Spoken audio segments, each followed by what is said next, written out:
અમારા ભૂરાને સાહેબ કલેક્ટર સાહેબનું દૂધનું દૈન્યું સાહેબને દૂધ દેવા જાય એના બંગલે. તે એક દી સાહેબ કઈક ઘરે હતા ને એમાં વળી ભૂલથી સાહેબ ને એમ છે કોઈ હાજર નહોતું. સાહેબ પોતે ઉભે કે આય ભૂરા, આય ભૂરા કીધું. ભૂરાએ સાહેબ ને રામ રામ હાથ મિલાવ્યો. પછી તો સાહેબ ગમે ને ગાડી અડાડી દે. કલેક્ટર સાહેબ નું કામ હોય તો ભૂરાને મળી ગયો. એલા તને હાથ મિલાવ્યો એ ગુનો. પછી ગમે ત્યારે આખા ગામમાં કાંઈ કહેવાય ત્યાં કે સાહેબ નું કામ હોય તો ભૂરાને મળજો. તે ગામે કીધું, ગામડાને ખબર જ હોય ને કે આ દૂધ દેવા ગયો ને સાહેબ મળી ગયા હોય ને આ મૂળ તો ભૂરો.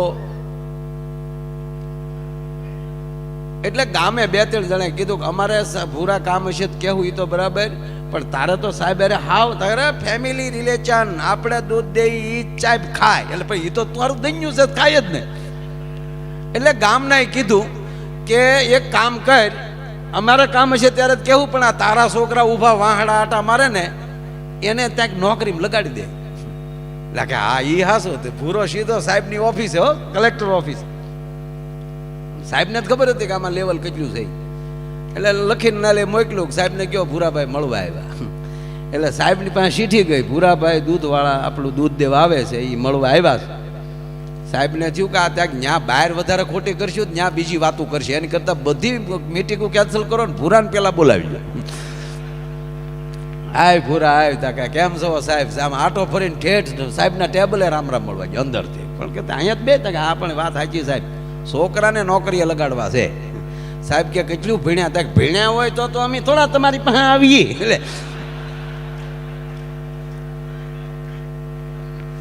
સાહેબ કે પણ ભણ્યા વગર થોડી નોકરી મળે.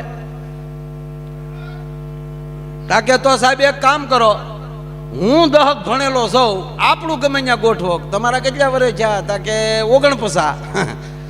તાકે ઈ 30 વર્ષ સુધી નોકરી મળે ભૂરાભાઈ. 49 નોકરી ન મળે, 49 પેન્શન મળે. તાકે તો પેન્શન આપો. સાહેબ કે પણ નોકરી કરી હોય તો પેન્શન મળે ને. હા, ભૂરો ઊભી બજારે ખીજાતો ગયો, નોકરીઓ નથી દેવી ને પેન્શન નથી દેવા. સમજણ વગરનું જીવવું ભલે જીવો વરસ 1000, સમજીને જીવો ઘડી એક તો સમજો બેડો પાર.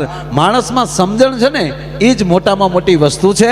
અને આવો એક ભવ્યથી ભવ્ય કાર્યક્રમ, હું નથી માનતો કે કોઈ આવી ખેડૂત ઉત્પાદન સમિતિનો આવડો કાર્યક્રમ ક્યાંય ગુજરાતમાં થયો મેં પહેલો જોયો છે ઊંચામાં છે. અને એ દાતાઓને હું ધન્યવાદ આપું છું. બીજે બધે દાન આપતા હોય, પણ આવા કાર્યમાં અને એક સમાજના હિત માટેના કાર્યક્રમમાં, અને એમાંય ખેડૂત માટે. સાહેબ હું રૂડું નથી લગાડતો. હું જ્યારે જમવા બેસું, મારો કાયમનો ક્રમ, હું જમવા બેસું ત્યારે ભગવાનનું નામ લઉં કે અન્ન દેવ છે, અન્ન બ્રહ્મ છે, હું બ્રહ્મને ખાઈ રહ્યો છું. એવા સારા વિચારથી ભગવાનનું નામ લઈ અને સાહેબ જ્યારે હું જમી લઉં ત્યારે મારો કાયમનો ક્રમ એટલું કહું, આ અન્ન જે ખેડૂના ખેતરમાં પાક્યું હોય, ભગવાન એનું કલ્યાણ કરજો, એનું અભિરે ભરજો. અને નરું સત્ય છે. માણસ બહુ સંશોધનમાં ચડી જાય છે. આપણે જોજો, કોઈ પણ માણસ સારું કામ કરતા હોય ને એટલે આપણે 5 જણાની વાતો કરે, ફલાણા ભાઈ બહુ સારા હો. અથવા તો કોઈ બેન આ વિસ્તારના ધારાસભ્ય, અને જે વિસ્તારમાં સારા સભ્યો મળે ને એ સારી વાત છે. નગર અમુક જગ્યાએ ધારાસભ્ય હોય પણ સારા સભ્ય ન હોય. હા, હું તમને એક સમયની વાત કરું. એક વખતે એક ધારાસભ્ય ગાંધીનગર ગયા, ત્યાં કોકે પૂછ્યું કે ઇંગ્લિશ ફાવે? ધારાસભ્ય કે સારું હોય તો દેશી ફાવે. લે, ઈ લોટ તો હાવ દેખાતો જ ન હવે છે. એક બે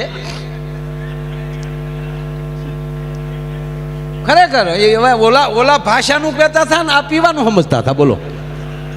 પણ એક સારા સભ્ય ધારાસભ્ય મળે છે. એવા બેનબા તમને ધારાસભ્ય મળ્યા છે એટલે એમને પણ હું ધન્યવાદ આપું છું. એને તાળીઓથી વધાવો. કારણ કે દરેક કાર્ય મારે જે વાત કરવા જ આવી છે કે જે તમે કરી રહ્યા છો એ તમે નથી કરતા, તમારી પાસે કોક કરાવે છે. આઈલી માયાભાઈ બોલે છે, માયાભાઈ બિલકુલ નથી બોલતા. કોક આ બોડીનો ઉપયોગ કરીને બોલીને વયા જાય છે. કલેક્ટર સાહેબ રોજ આ કામ કરે છે, એ પોતે નથી કરતા સાહેબ. એની કોલેજમાં એની સાથે કેટલા ભણેલા છે, પણ એ જ કલેક્ટર શું કામ?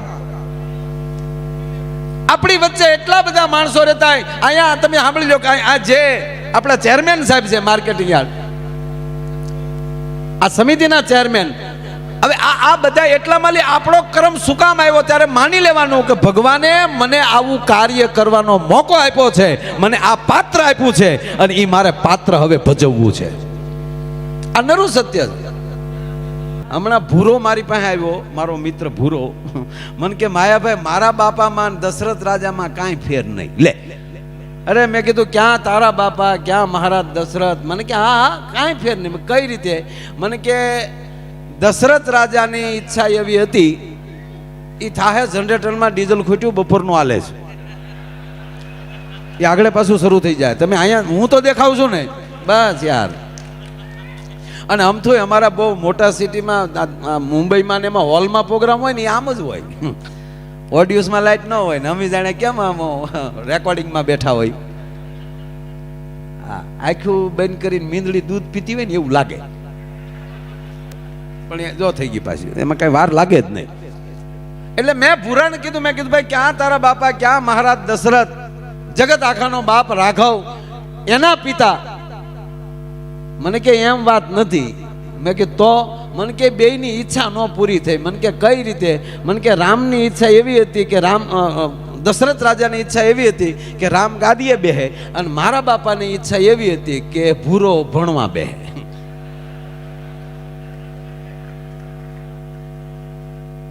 પણ આપણી જે ઈચ્છા પૂરી થઈ જાય એટલે આપણી નવી ઈચ્છા એક જન્મ લેતી હોય છે.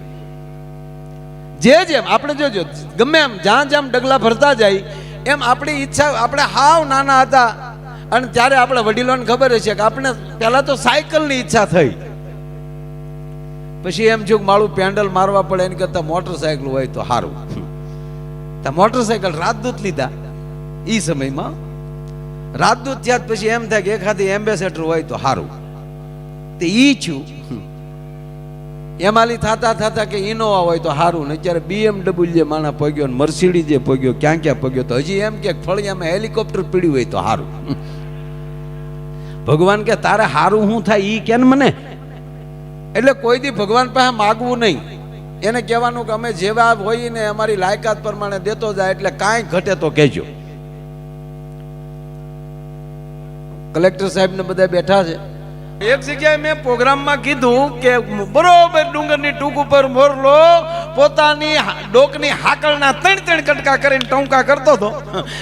મને એક ભાઈ આવ્યા, મને કે માયાભાઈ જેની ડોકના કટકા થઈ જાય બોલી શકે? મેં કીધું તું તો પ્રોગ્રામમાં આવતો જ નહીં. પણ ઊંઝા ખેતીવાડી ઉત્પાદન સમિતિનું આવું સરસ મજાનું જે આજનું જે આયોજન છે, દિવસના સરસ મજાનું એક ખાતમુહૂર્ત, અને ગુજરાતના લોક લાડીલા મુખ્યમંત્રી અહીંયા જ્યારે પધાર્યા હોય એ આખામાં માની લો ને કે આપણા નાયબ મંત્રી આઈના અમારા જીતુભાઈ વાઘાણી, અમારા ન્યાના, એ સારું બોલ્યો.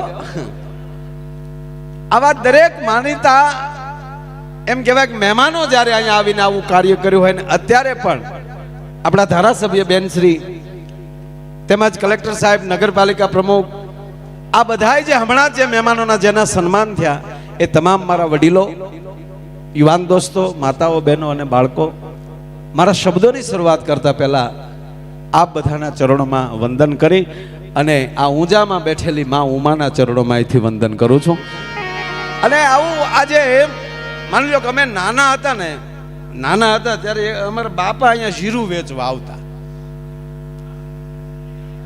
ઊંઝાનું માર્કેટ આ જીરામાં, એટલે અમે ત્યારે એમ થાય કે ઓહો ઠેઠ ઊંઝા જીરું વેચવા જાય, બાપા કેદી પાછા આવશે. માયા આયરને કલ્પના નહોતી કે ઊંઝામાં પાછો હું પ્રોગ્રામ કરવા આવી. આ બધું પરમાત્મા એવા વ્યક્તિઓને પસંદ કરતા હોય છે એવા કાર્યો કરવા માટે. હું ઘણીવાર જાહેરમાં કહું છું, હજી મારો પ્રોગ્રામ ચાલુ થયો જ નથી, અહીં તો આ માઇક ટેસ્ટિંગ હાલે છે. એક જગ્યાએ પ્રોગ્રામમાં ગયો ને ભાઈ, એટલે એક ભાઈ મને કીધું, મને કે પેલા તમે કાંઈ આ ગળડન ફળડન કર્યા વગર ડાયરેક્ટ ચાલુ કરી દેતા હો તો. મેં કીધું ભાઈ એવું ન હોય, અમારે સ્તુતિ થઈ જાય મનોમન. આમાં ઘણા એવા ઓડિયન્સમાં માણસો બેઠા હોય કે અમારે હારે રમે જે શ્લોક બોલીએ બોલતા પણ હોય છે. પેલા પ્રાર્થના અને પછી એની પ્રેરણા થાય ને એ પછી અહીંથી શરૂ થાય. અમારું જામ્યું જામે નહીં, આપણે કહીએ એવું કોઈ દી ન થાય.